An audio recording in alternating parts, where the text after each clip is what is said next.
Hey guys, Gaston with Rough Country here with the next evolution in altitude for our 2022 Toyota Tundra. Let's get it off the lift and over to the video studio and I'll break it down for you.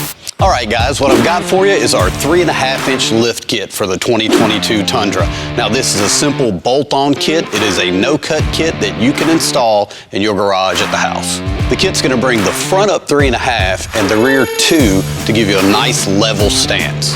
Included in the kit are strut spacers for the front, coil spacers for the rear, as well as upper control arms to keep that alignment within spec.